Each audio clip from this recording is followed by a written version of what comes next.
I've got a few championship level athletes on my team, and one in particular comes to mind when I was actually writing this question. Very So I was humbling. like, okay, this is what we're gonna do. And the number one thing I think is that and we've talked about it before in previous episodes. I said it as kind of a joke, but it's really only partially a joke. You've got to have some sort of psychiatric profile on your, psychological profile on the kids that you're working with, because you've got to know who is who. And you've got to know what they can deal with, and who you're going to put in the loony bin by trying to get them to do something that they're not ready for. And so that as a coach is super important. And so some kids need a lot of reassurance, obviously, and you've got to be there to give that to them, and that can help. And being there, just existing in their bubble, can be enough sometimes, obviously. So yeah, you got to know who is who. And so I've got this girl, okay, and she is great at beam, unusually so, okay. And the thing about her is that there's always a long winding road of working ourselves up mentally to do what we are trying to do, even though physically we are trying to do it, because if she wasn't physically ready, I wouldn't let her attempt this, right? And so one day, she's working round-offs on beam, and we're trying to move her up out of doing cartwheels at the edge of the beam. Normally, we do cartwheel back tuck for our dismount, and so I'm trying to move her up to do round-off back tuck instead of cartwheel back tuck. And this kid is a dead eye. Like I said, she is down the center every single time, making it and making it and making it. And so the physicality of the skill is not a problem, right? It is always mental with her and getting her to, kind of move in the direction that I want her to move in. And so I've worked with this kid a long time, and I really understand her mentality kind of inside and out. And so I would take some liberties with her that I would not with other people, and to try to get her to do this. And so this is the story. So she's working this round off, and she's working it for a while. And like I said, down the middle every single time.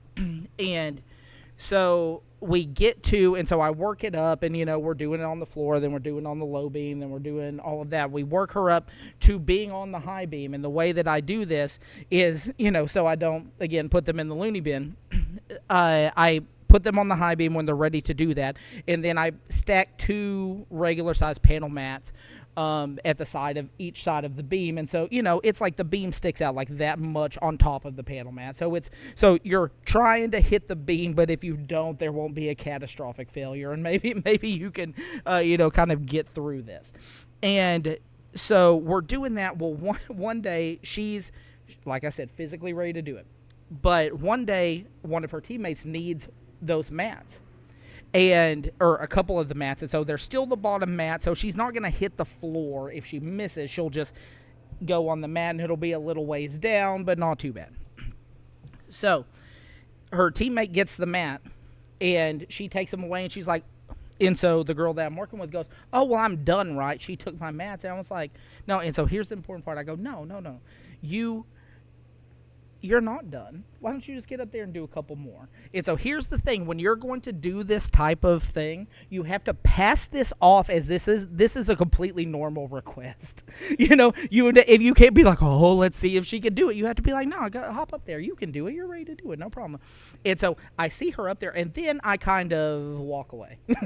I kind of walk away to the other side of the gym and start doing something, but I've got my eye on her just to see how she's reacting, you know? And so she's up there, and she doesn't get off the beam, but it takes us a second to get the courage, and so finally she does a couple, and she starts doing it, and it's just perfect. It's as perfect a round off as I've ever taught, as I've ever seen.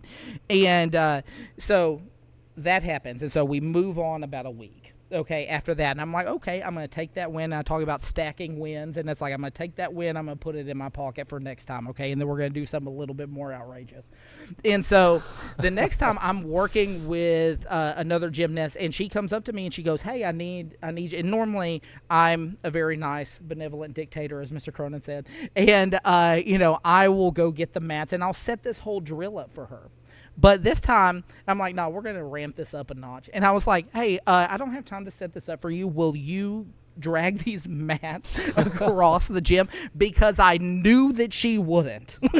I knew that she wouldn't. And so basically, I had to find something that would irk her more than actually doing the skill. And so, you know what happened? She didn't move the mats. She got up there and did perfect round-offs on the beam, no mats, perfect. And it's like some kids are easy, you work them up. Some kids, I certainly wouldn't ascribe that to everybody.